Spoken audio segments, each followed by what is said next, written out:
It's your boy TP. I'd like to welcome you all to Tony Price Legacy documentary. Got a lot of things coming up for y'all. Sit down, check it out.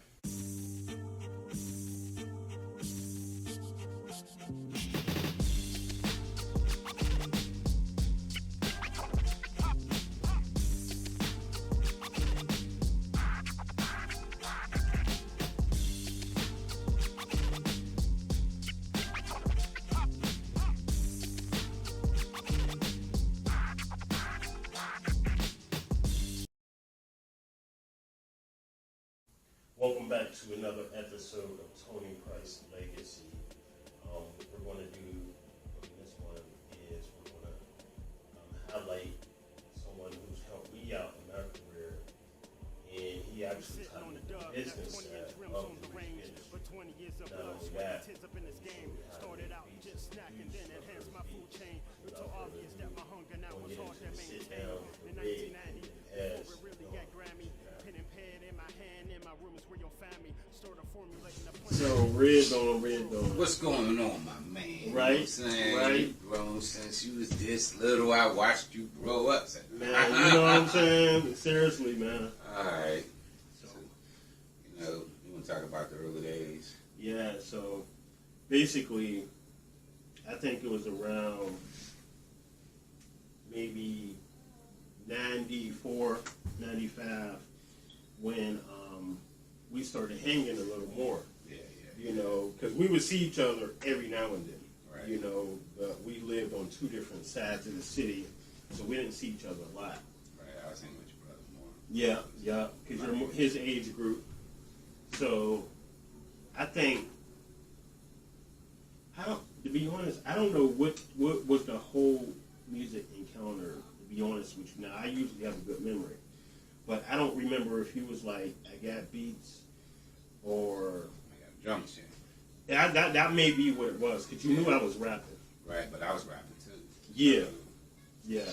when I started, I had moved to McKees Rock, so I was 17 then. Mm-hmm. And there's a store down the street called Hollywood Music and Sounds. Mm-hmm. So I went in there and had drum machines, keyboards, guitars, drums, any kind of music instrument you wanted, you know what I mean? It was all in there. And everybody had drum machines, and I saved up my money. I got myself a drum machine. And then I started messing with the pads and with just a drum machine and a set of headphones. Mm-hmm. So then, from there, the guy could make me some beats. Right. Started making beats, started writing rhymes. You know, found out you were interested. Let you come over and use the beats, whatever beats I was making with that. Plus, I had the 4-track recorder and messed around with that. Mm-hmm. Then, you know, from there, we ended up. I ended up moving out of town. Mm-hmm. Then I gave you my drum machine and my recorder for a while. We just did drum. I took over. Right. Now, before that, let's back up a little bit, because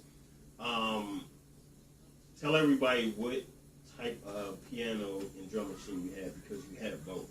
Because I remember what you gave me. Well, I believe I had a Casio back then. You know what I'm saying? You had like a Y10 or something. And I had an RY10 drum machine. Mm-hmm. And the RY10 drum machine was real easy to use. It had a great pad system on it. You know, you could change it. It was 808 bass, the whole deal. You know? So I like 808 sound more than I like regular bass sounds. Mm-hmm.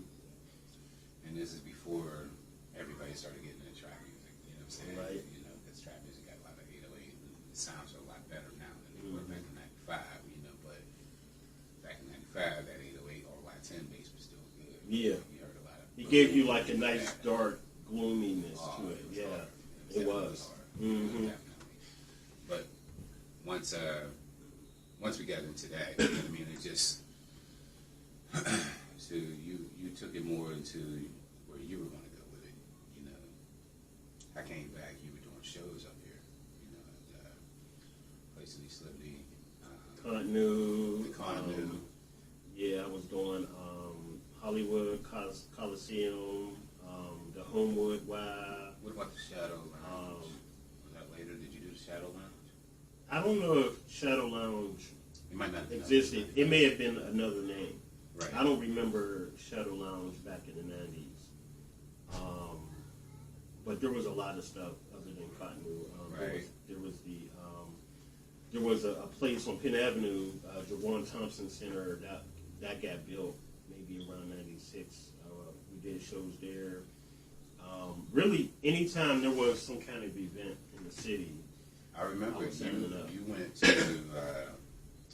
the Andy Warhol Museum, and I went to the concert there to see you inside the museum doing the actual thing, and nobody was like, why is they doing hip-hop in the Andy Warhol Museum? You know? Yeah, it made history. I was fortunate enough. I actually told that story in another interview, but basically, I was the one who would always get us plugs on shows. And I met this lady, and she told me that they were about to start this concert series. And she was like, we won't have rap and everything. So what I did is I set up a little performance interview to where she can see that we were hip-hop. And, of course, a lot of people don't know the difference. So the interview went well, and then that's when she was like, okay, I want to do a show with you guys. So not only did we get booked once, but we got booked for both days. Right. So both days we were the hip-hop act, and then there was also spoken word artists, and then there was actual painting artists that were there, and there was like a rock band or something like that. Yeah, I remember I was there. Mm-hmm. So I remember going there. So it just changed, your trajectory, because then now you're doing concerts in the Andy Warhol. Yes. Now you can go other places, and then, when you start moving your music around. Yeah, it definitely helped broaden my horizons. Not only that, but culturally also. Culturally, right. Yeah, because it's one thing for a person to say, I performed at this bar or this hole in the wall, but to be able to do something that's historic and something that's never been done, it was unprecedented to have a hip-hop act perform at a venue like the Andy Warhol Museum. So that did a whole lot. It really propelled me as far as where I wanted to go. It really opened my eyes. And not that I ever looked at things on a local level, like I want to be the best Pittsburgh artist, or I want to be the best Garfield artist. I always looked at it being international. Right. But that Andy Warhol gig really helped it. Because, and not only that, but we were on TV. Right. I think that was either the first or second time that I was on television. And, of course, when you're young, the two things you want to do is get signed to a label, and you want to be on TV. So and get on the radio. Those are the three things you want to do. Right. So for me to be able to do that, I mean, man, it was so exciting to do. But Club Lager, that was another place. Yeah, Club Lager, that was another place. I seen Bougie Bonton in Lager. Oh, really? Yeah, I watched him over there. Man. And I went to see also what's his name? Sean Paul. Oh. He was down at Lager. And then I seen Sean Paul again over at Metropole. Did you ever play at Metropole? No. You know what? Actually, I didn't know Lager was still around because before I left, either they shut it down or something happened. They had too many young people in there, and then they made it 21 and older on one side and 18 and younger on the other side. Mm-hmm. So you had to have like a stamp to get in.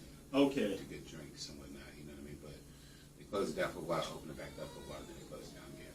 Okay, excuse me. That makes sense. Because I was wondering, I'm like, because that was one of the main spots in Pittsburgh everybody went to. Right. Whether you went to club and have fun and party, whether you went to battle and test your skills out, because a lot of us, we sharpened our skills at Club Lager.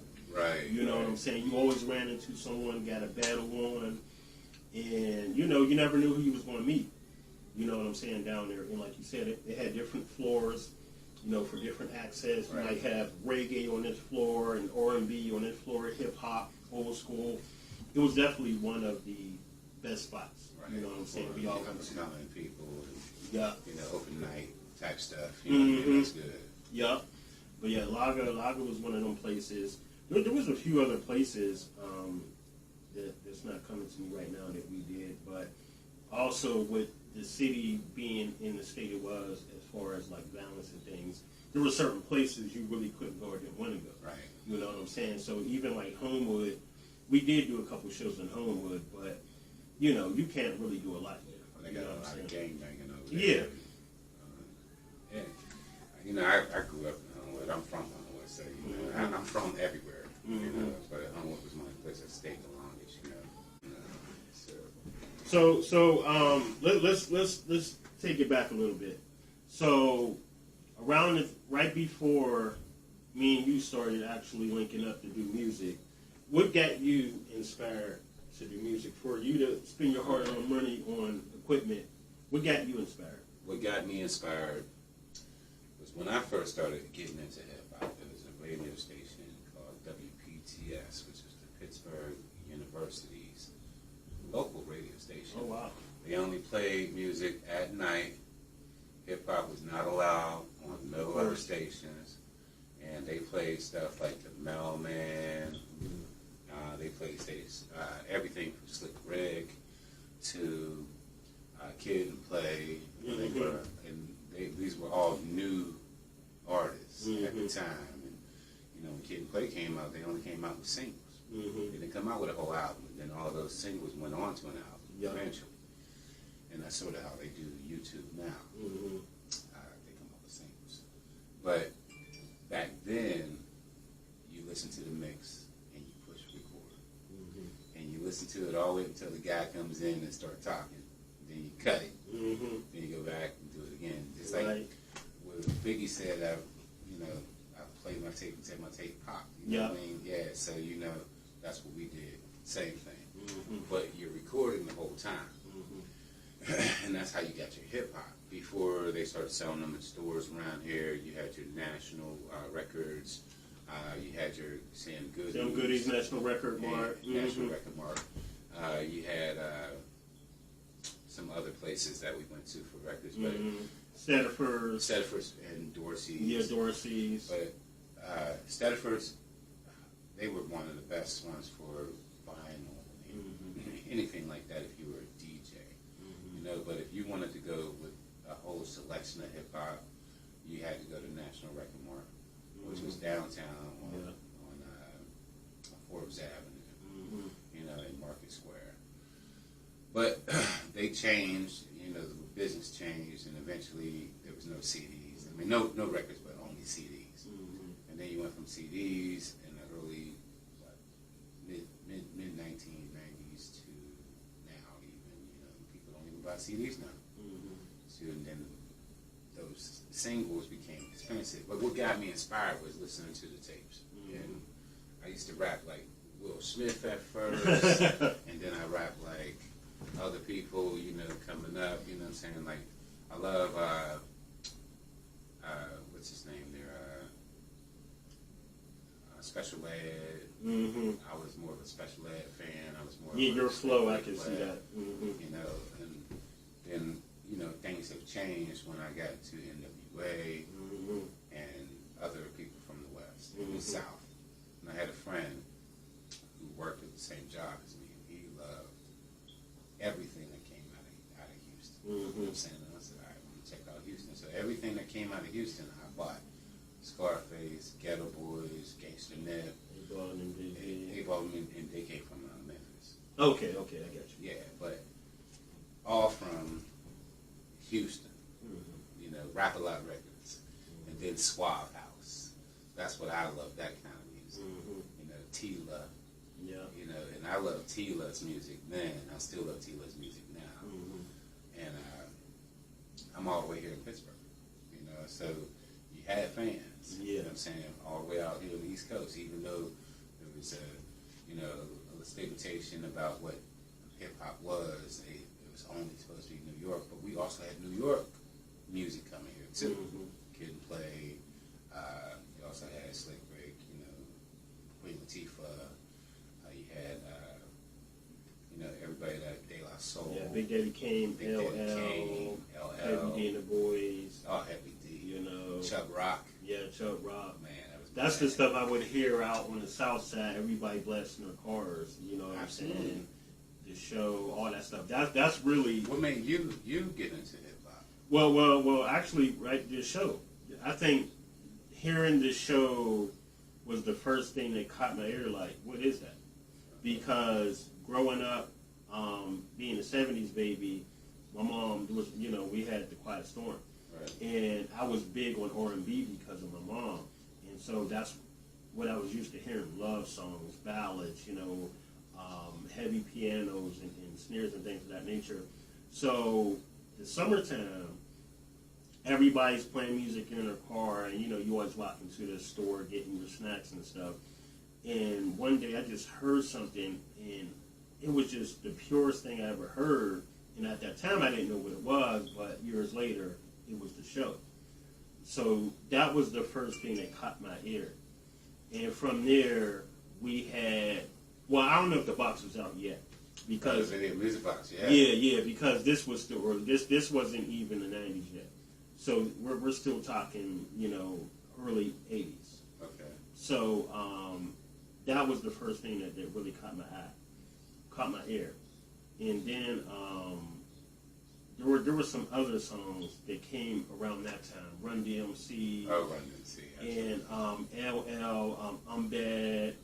Things of that nature. And the more and more I heard this new art form, this new genre, I'm like, ooh, what is that? You know what I'm saying? The rhythm, everything, and being a young boy at that time. I mean, we're talking 7, 8 years old. Yeah. Then I'm like, man, I like this because it's not slow. It's not R&B. It's not slow. So at that time, you didn't even know who Sugar Hill Gang was. I didn't know anything. Yeah. I was a young lad. I ain't know nothing. I mean, all I knew was I liked the music. And one you know, a big record that came out after I heard the show that had me be like, oh, I got to do this when I get older, is I Ain't No Joke. That's a video I watched over and over. Whenever it came on, I was just glued to the TV. The way Rakim spit on that mic, and then the scenes with him being in the crowd, and then Flavor Flav doing like this, like everything about that video was like, man, I mean, it drove me crazy. Right. It's like, man, this is dope. And of course, I didn't know what hip hop was still, even at that point. I mean, a lot of people didn't still to that point. A lot of people still don't know what hip hop is. I mean, I'm not even 10 yet, they so. They think hip hop is just rap. Yeah, they think hip hop is rap. Culture. Yeah, it's the umbrella and everything falls under that. And then watching movies, I watched a lot of movies at home. Oh, so when things like Crush Groove came out, which is my favorite hip hop movie of all time, when that came out, that really brought hip hop on a larger scale to a national audience. And then the Fat Boys, Disorderlies, things of that. Yeah. So it's like it wasn't love yet, but it was turning into love for hip hop. It was more so me still understanding what this was that had me feeling this way. Right. You know, so it was turning into love. But at that time, it was still me just enjoying it and me just going crazy, you know, and just being like, man, and whenever I'm out with my friends, somebody had a boombox. Right. You know, somebody had a boombox and they would play their music, or either the cars driving by blasting it in the subwoofers. So it was everywhere. It was all around me. I had a huge boombox. Oh, I know you did. It was like this big, you know, sat on the table, Mm-hmm. like big knobs in the front, you know. Right. You just blasted it. I had a huge boombox. Man. And this is before they had lights and all this other stuff on it now. Mm-hmm. And then you had noise headsets, you know, Mm-hmm. the 4-inch, the quarter-inch jack. See, now if you got the quarter-inch jack, it was better than having the 3/8-inch jack. You know what I mean? So the quarter-inch jack was like a studio jack. You put that right into your radio, and then you take it out of there and put it into your stereo. You know what I mean? So either way, but I had a boombox, listen to every music that was at that time. And if I didn't, I was carrying it. I used to carry it. It was like a suitcase. Yeah. You know what I mean? Real heavy for someone my age. And my age at that time was probably like about 13 or 12. You know what I'm saying? And I had a huge boombox. Got it for Christmas. My mom bought it for me. You know, it's just, that's all I wanted. It was a big boombox. It's like an accessory. You know what I'm saying? You go out with your chain, you got to have your boombox. You had to have it. You know? You had to have we used to do breakdancing. You know, was you into breakdancing much when you were young? Not when I was younger, I wasn't. I was still into the music side of it. All the elements. Music is the first one I was into at that time because I wasn't around the other ones at first. Right. So at first it was just the music. It wasn't dancing, spray paint, none of that. It was just strictly the music at first. We did tagging, we did dancing, we did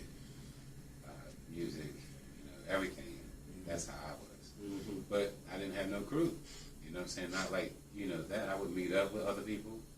I would have songs with other people. But it was mostly by myself, you know, and some people who didn't take it as seriously as I did. You know, but then I had people who did take it seriously, but they didn't have the equipment I had. So when I got my equipment, you know, the only thing that changed it, you know, was changing location. You know what I'm saying? When I moved out of town, and I gave it up for like a year, pretty much. I was gone for like almost 3 years, actually. And then I didn't come back I didn't even come back for 3 years. I was going down there from 95 until 97. Yeah. So by the time I came back, you know, I was having fun down in Atlanta, don't get me wrong, you know, but I lived in Atlanta at that time. And by the time I came back, then you still have my stuff, and I was like, When I got my first apartment, I still had the equipment there. I thought you would have bought more equipment, but you didn't buy more. You just used what you had. Still, but then I took that same equipment back. But once I did, I just built a studio in my apartment that I had over on 616 Lincoln Avenue. Now, by that time, you was already gone. Yeah, you went to Atlanta after I went to Atlanta. Same type of situation. You know what I mean? You wanted something new in the city, right? But you did more things in Atlanta that I didn't get to do, that I didn't find out about until later. So you met up with some people, you did some studio work down there, you got videos down there, you know, that you did years ago. You have albums. I mean, I don't even know how many albums you got. Is it 10, 11 by now? It's, I guess you can say 12 released albums and 2 that were shelved because of quality-wise, but they may get redone. Okay. So 12 released solo albums. I've done crew albums. Of course, we did the Going Horde album in '97, and of course, me and my boy PimpinAzz, we did an album together. So solo, I've done about 12, and then I've done compilation crew. See, I was around when y'all was doing that Going Horde. Yeah, you was around. I didn't get on that. You was around. Well, see, and that's the thing. There's a lot of stuff, looking back now, that really should have been like a 20-song album, or if not even a double album, because there were so many MCs and producers floating around. I mean, there was at least 15 of us.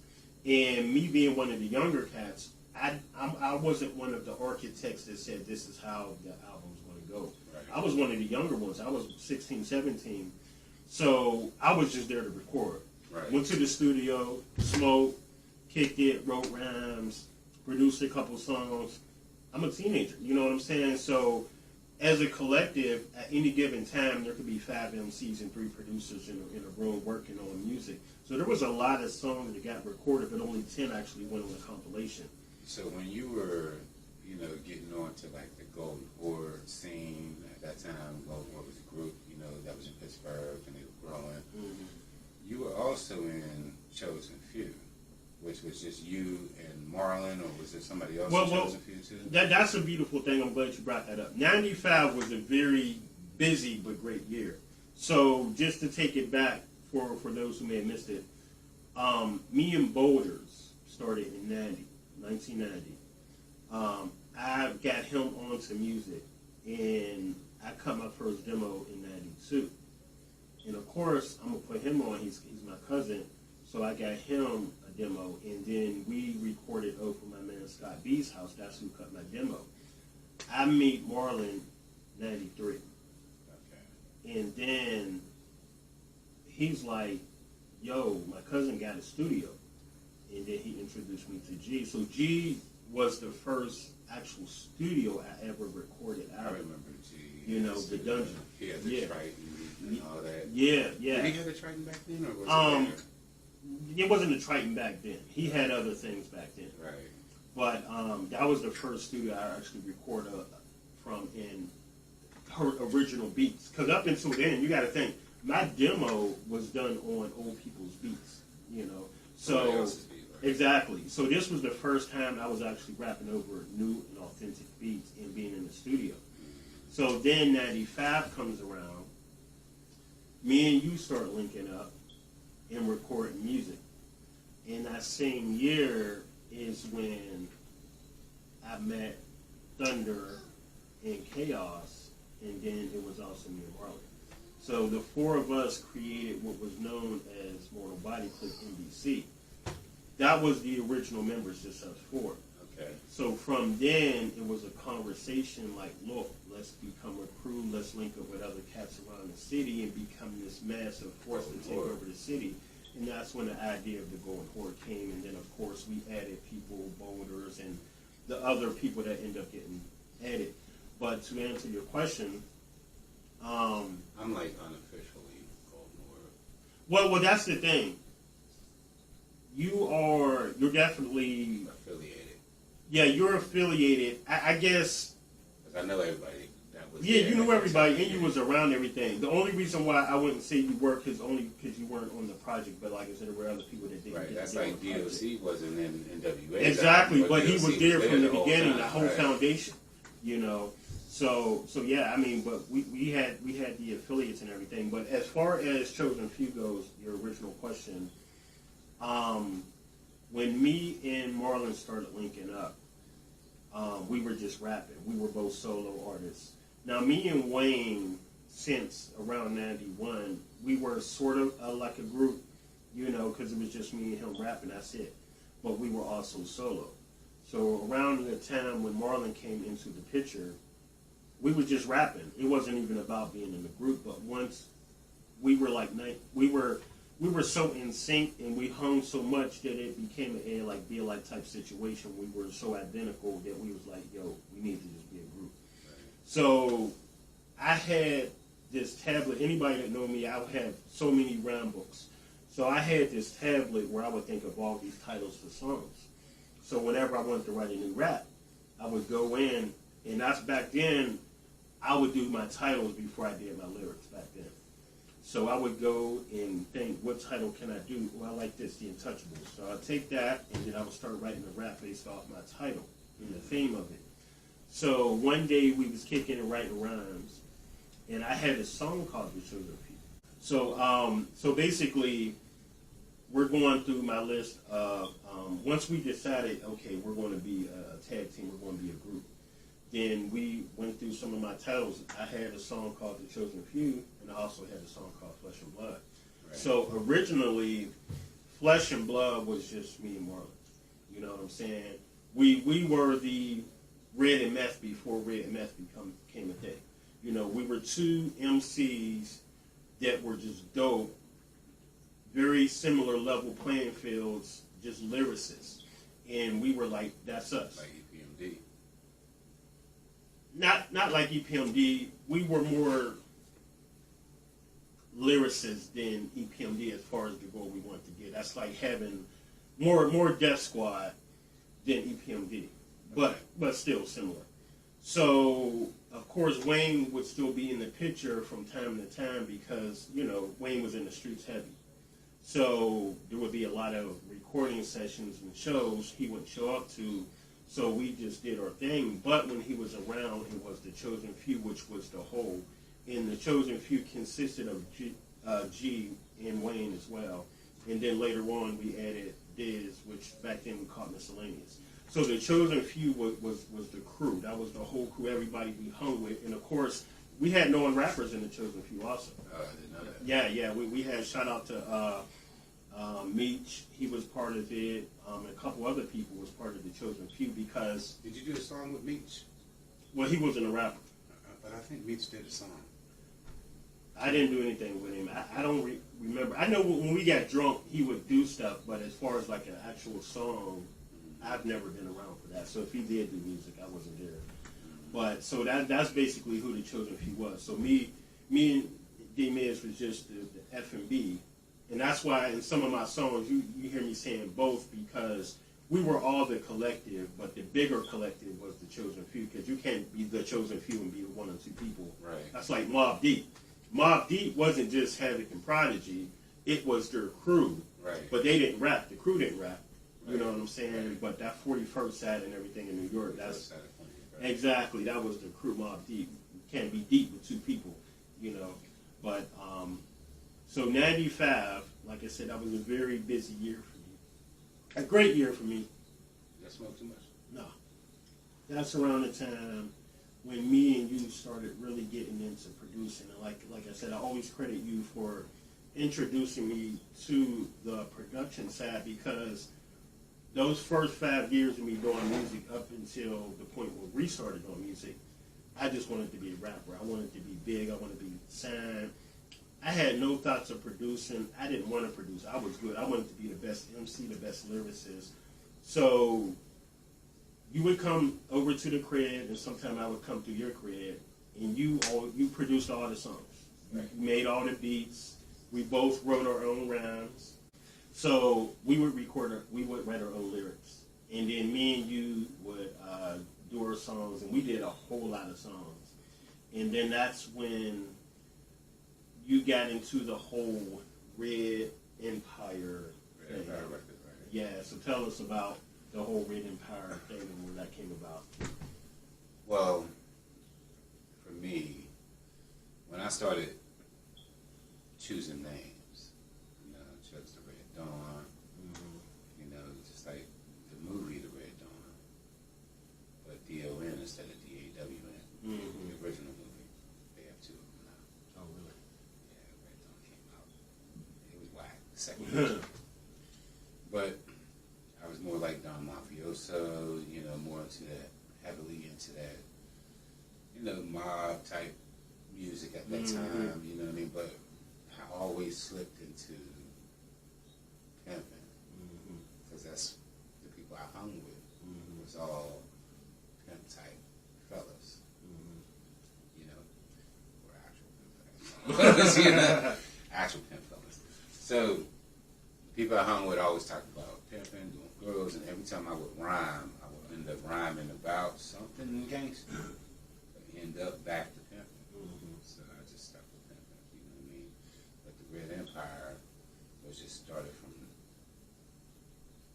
someone called me Red Bone, you know what I mean? And I just said, oh, since I'm a Red Bone, I could be the Red Dawn. And that's where I got the Red Dawn from, you know, because I'm red, you know, my skin tone, you know what I mean? Yada, yada, yada.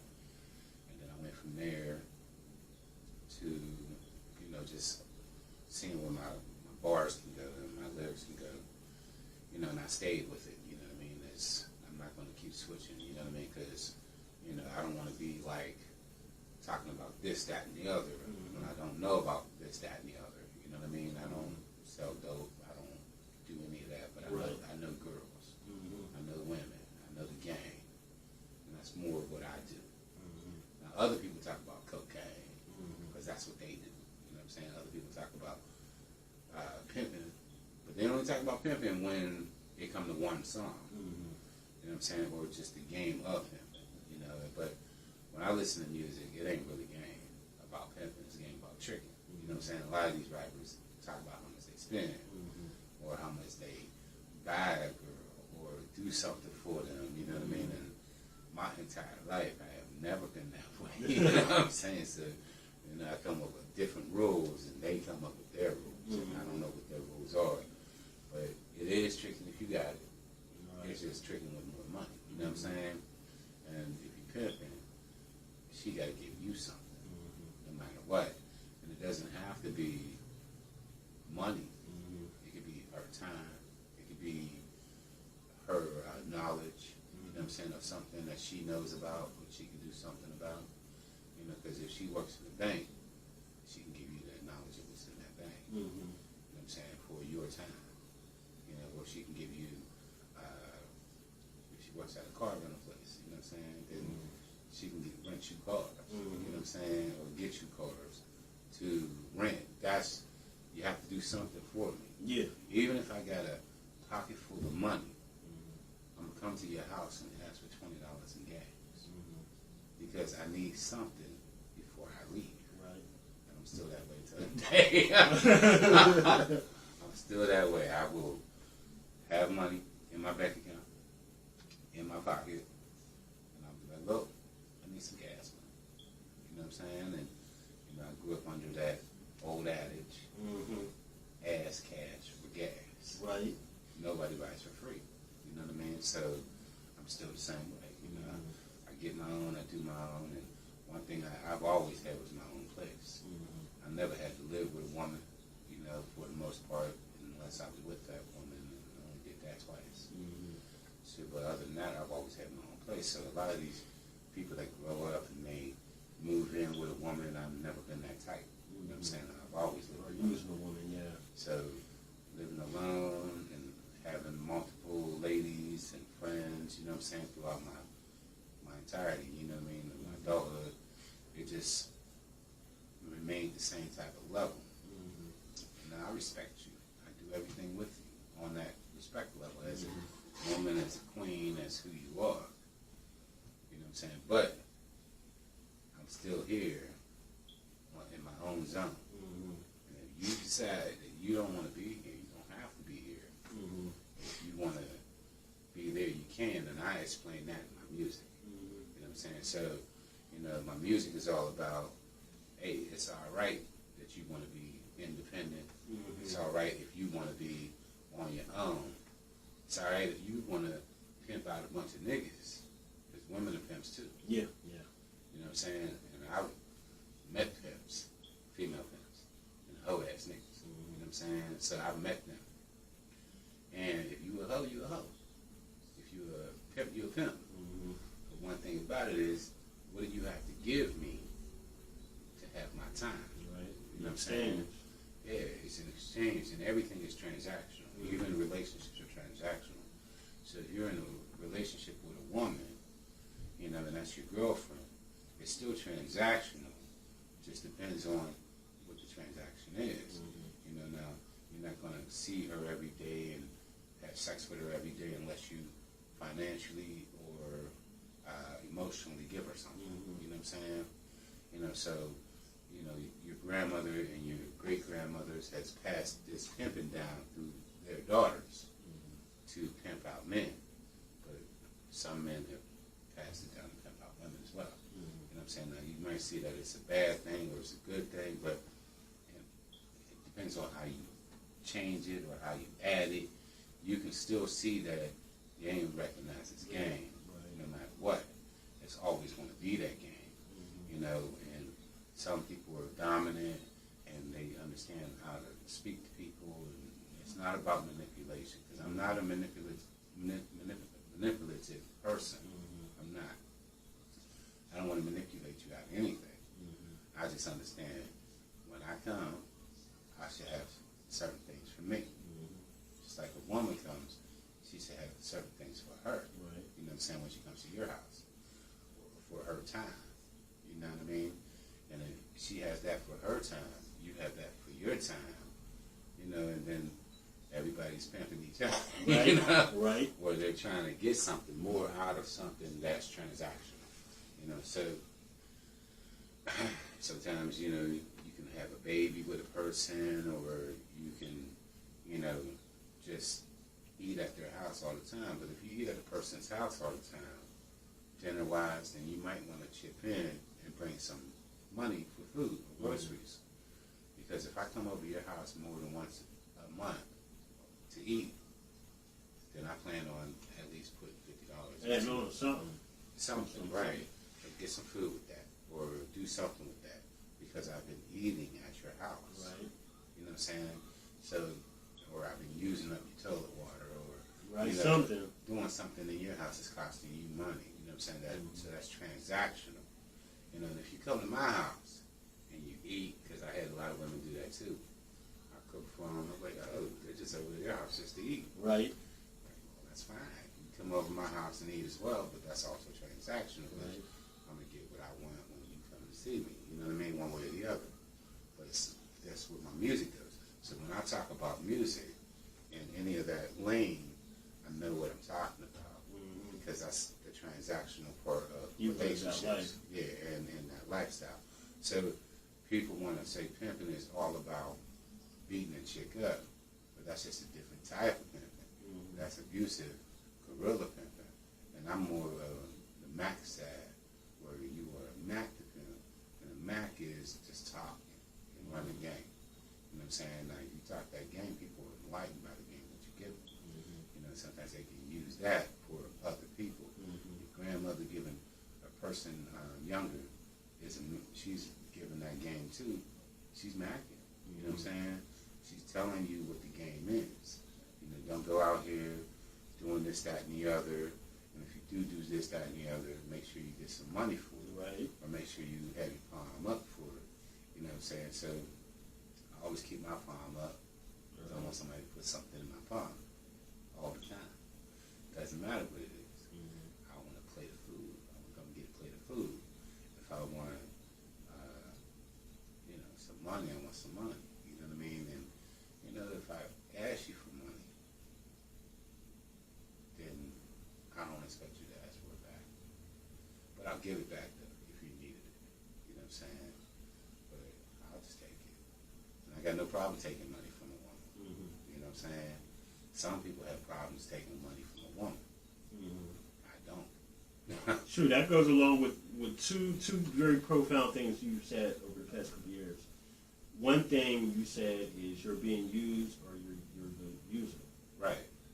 And another thing you said is everyone plays the fool, which really falls in line with what you're saying because everything's transactional. It has to be some kind of reciprocation. You know what I'm saying? If you're coming over every day, I'm making you dinner 4 days out the week, okay, I'm going to need some sex. Something's going to go down because you ain't going to just be coming over, going back to your man's house. I'm cooking for you. You're not independent. Yeah. You know, I don't have to necessarily take care of you. You know what I'm saying? As a child, you know what I mean? Like you take care of your children. So you know, even if you got kids, I expect you to bring me good grades. Something from school. Right. You know? If you want to eat, if you want that new PlayStation, if you want that new bicycle, I expect something from you. Right. You know, all the time. It's transactional. So, you know, and if not, I teach you how to go earn your own money. You know, or even women, I teach them how to go earn their own money. The ones that don't know. I tell them the game. They learn the game, and then they go get money. You know what I'm saying?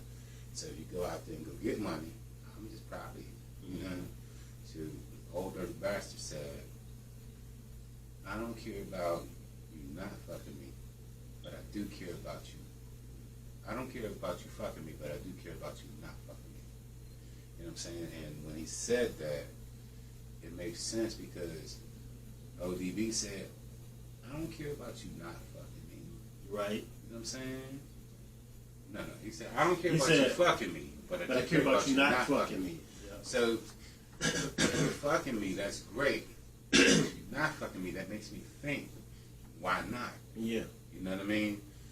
What haven't I done to get what you're giving everybody else or doing for everybody else? So, and it's the same thing with anything that you have in the transaction. Because if you are constantly in that situation of your time or your game, because if I feel like your conversation is weak, I'll call you back. I won't talk to you on the phone. You know what I'm saying? I will talk to somebody that's, you know, it gets my mind levitated up higher. You know, it makes me think differently. You know, and if I don't think differently, then I'm going to think the same way that I always thought. You know, you can't educate me in something that you're trying to teach me, then why do we still have a conversation? If you're going to go back to a circle conversation, a circle conversation is when you bring back the same shit you just said. Yeah. You know, you just said that maybe a week ago, you just said that a few minutes ago, but it's circular now. Now you have to stop it. Like I heard that already. Tell me something. There's no information. Not only that, but you're taking away from me. Right. So this game that I'm giving you, you're wasting it. Right. I could go to the chick that's giving me game right back. Right. At least give me something where it's knowledgeable. You know, because we all pull from the universe. You know what I'm saying? And the universe gives us this knowledge to learn more from each other or learn to teach each other. You know, to each one teach one. And I believe that, you know, if I'm going to learn from a woman, you know what I'm saying, or a man, or whoever, you know, that I would like to teach them something as well, you know. And if you're going to learn and teach, then you're transactional in that way. And you're valuable. And you're valuable in that way. Because you can do both, not one or the other. I don't discard any persons, you know what I'm saying, but I know when to cut somebody off. I know when to not continue if you're not growing. You know what I mean? Or knowing in some sense. Absolutely. And for me, women come in rotations. Now you understand what a rotation is sometimes they might want to be with you, and sometimes they don't. They go be with somebody else. I learned that this year. Yeah. So when they come back, it's like a bird free in a cage, like they say. If you set it free, if it comes back, you know, it was yours. Well, I've got. Or at least the time limit. At that time, you know. So they come back for more game. Mm-hmm. They come back for more understanding. You know what I mean? More learning, and they sit at your knee. You know what I mean? To understand that. So what they want to do is understand, why is this person acting that way? I don't know why that person's acting that way. I just know if he act that way towards me, this is what I would do. Mm-hmm. You know what I mean? And I would spit game and let the person understand what that game is that I'm telling her to. And at that time, she can go back and venture off and go get herself another boyfriend or whatnot. But anytime she wanted to come back into rotation, she could. Mm-hmm. So if you're juggling a bunch of balls, and one happens to go to your partner somewhere else, and then eventually they throw that ball back in, you know what I'm saying, that's back into rotation. Mm-hmm. You know what I mean? So you might have 3 today, you might have 5, you might have 8, you know what I mean? And that's your stable for your time. Now you if I've only got 1, you're not juggling. And 1 is fine, if that's what you want. You take your ball and go home. Right. You know what I mean? But if you're trying to understand people, you know, and understand how the time is transitional and how the time is with these women or these men. You know, women juggle men just like men juggle women. Yes. You know, you gotta understand what you're getting from all of these people. If you don't get anything from them, you know, then they can go somewhere else. Mm-hmm. You know what I'm saying? Either way. So there's a lot of pimps out here. Pimp ain't nothing but a hoe to reverse the game. So if you end up reversing the game, then you're teaching the game instead of just learning the game. You know what I mean? So, but that's where my music goes to. So, speaking of game, one of the things, like I said, everybody knows where I got into producing is because of you. Now, one of the other very vital things that I credit you for is the business side. Right. You introduced me to contracts and picking. So, one of the other main things that I always credit you for is introducing me to the actual business aspect of it. Right. Because a lot of people, and again, I was young, it was all about music. Going to the studio, record, and wanting to get signed. But in 95, we were like, hey, this is a music business. And I'm Right. like, what do you mean? So that's really when you schooled me and opened my eyes to the actual business side of the music industry. Right. And you started schooling me on contracts and showed me a couple books, and I ended up going out and purchasing my first music business book, which was called This Business of Music, which, Right. like we talked about, they have newer volumes now, but back in 95, it was a thick one with a silver cover like Right. this, and that was the first book I brought thanks to you. And you schooled me on contracts and how things go with publishing and all that. I'm like, publishing? Right. So you really opened my eyes to a whole lot, and from then my thirst kept growing. So I never turned back ever since then, fortunately. So I really learned a whole lot just from some of our conversations and just being around you, you know. So it was more than just music being around you, you know what I'm saying? We got that, the music side of it, but it was also the business. And from there, I started researching things and learning about business and contracts and percentages and points and all that other stuff. Right. And like I said, I kept going, you know, and like you mentioned earlier, I went and started the label and all that. Well, a lot of that goes back to 5 years earlier when we had our conversation. Right. You know.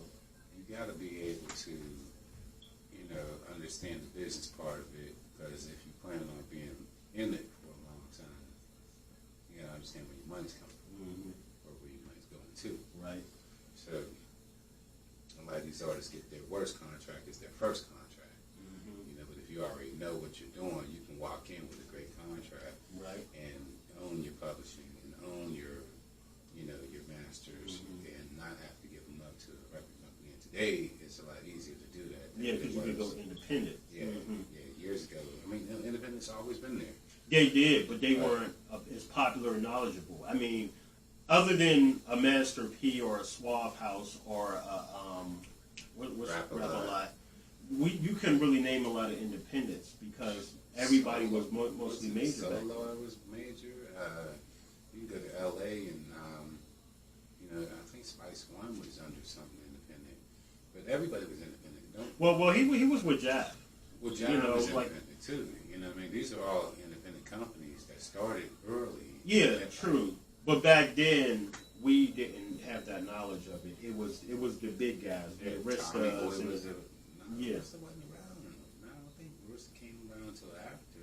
Well, Arista was around because they housed other labels. Like J Records came because of Arista, and a lot of the other artists that fell under Arista. Right. But they were one of the big ones back then. But like I said, some people like yourself knew about the independent labels, but most of us didn't. Interscope was independent. Yeah, Interscope, but they seemed like a big label. Interscope is a major because they had Death Row was affiliated with label. It was Interscope. before Death Row, there was Interscope, though. I know that. Yeah. But what I'm saying is, we looked at labels like Death Row, but they were affiliated with Interscope. They were under the umbrella. Yeah, they were under that whole umbrella, but a lot of us, like I said, unless you studied, you didn't know those things. You got to know the business, right? Again. And study the history of hip-hop. And that's what a lot of these young kids don't do, is they don't study the history of hip-hop. Or just music in general. Or music in general. Absolutely. So you got to study the history of it, you got to learn it, and you got to make sure that what you're learning is something that you can use as tangible to help you further your career. If you don't further your career in that way, and you don't understand what you're doing, I can say I know how to drive a car and never drove a car in my life, but I get in that car and I think I'm doing well, but the next thing you know, I crash into the curb. Why that happened? Right. Because you didn't learn how to drive a car. Not only that, but going even further, every car isn't the same. So a Nissan isn't going to drive like a Honda and so forth. So you have to learn that, and that's why contracts are different for every situation, every artist. Not only that, but some artists go into renegotiating their deals. Because like you said, you get that rookie deal. When we talk NBA and NFL, you get that rookie deal, and you just happy to have money. You don't care. It's a messed up deal. And same thing with these new artists. But then when you renegotiate at the table, be like, okay, I done made y'all this many hits. I got these kind of numbers. I need more money, or else I'm out. You know what I'm saying? If you look at just all the record labels and all the business of music is all about masters and slaves. You know what I'm saying? No matter what. And right now, people are fighting for their masters now. Yes. You know, People that have been out 20, 30 years, 20 years, yeah, still fighting, or just now trying to get them. Right. So, you got your masters and your slaves, and whatever food or anything or any money, any kind of airplanes or buses or all that tour stuff comes out of the artist's money. Yes. It doesn't come out of the masters, of the owners' money. And anytime they want to take that catalog and sell it, they can. So they can sell the whole company and sell it to a bigger company. They get all the money for all of the stuff that you created. You know what I mean? So why not know about the business part of it before you give all that up? And one of the best deals, obviously, was Michael Jackson and the Beatles. Paul McCartney wanted to buy his own catalog from his record label, but he couldn't afford it. And they put it into he told Michael Jackson, you should get into publishing. And he owned the publishing of his company. He said, you know what? I think I'm going to buy the Beatles catalog. Which was one of the craziest things to do. Absolutely. And he did the right thing, you know what I'm saying? So the Beatles is one of the all-time groups from the 1960s and whatnot, and they became larger than life at that time. The mania started with the Beatles, so, Michael Jackson said, all right, well, it's going to be worth something. I got the money. Why not buy it? Right. And Paul McCartney didn't have enough money at that time. Which is crazy to think about how big they were. Right. So it makes you think what kind of deal they had. Even though it was four of them. He was an artist. Yeah. He wasn't a businessman. Michael Jackson was a businessman by that time because he had already been an artist as a child. Wow, yeah, very young. And he understood the art later on in life, just like that. And having Quincy Jones around him, I know Quincy was feeding him. So Quincy Jones had to teach him something. Yeah. So Quincy Jones been around for a long time. Yes, he's one of the architects. Absolutely. So you got to learn this business, and even now, if you look and see Stevie Wonder, he just came out with a new label, Jet Yes. He did, yup. And he's on that Detroit 2 album also. Is he on that? Yup, he's on that Big Sean album. Stevie Wonder. He got a new album out, and all these artists are coming to work with him because he's a legend in the game. You know, so I didn't hear his new album yet, but I want to. Oh, I know. I'm gonna. It's out now. It's out now. Yeah, Okay. we gotta go check it out. Yeah. So, but he knows the business. He's been in the business for 60 years or whatever. You know, he's got to be up in his 80s by now. So, Easy. but he knows the business. Quincy knows the business. Everybody that knows the business knows it. Certified, bonafide, that's all it is. Pimp, motherfucker, solidified. Certified, bonafide, that's all it is. Pimp, motherfucker, solidified. Certified, bonafide, that's all it is. Pimp, motherfucker, solidified. Certified.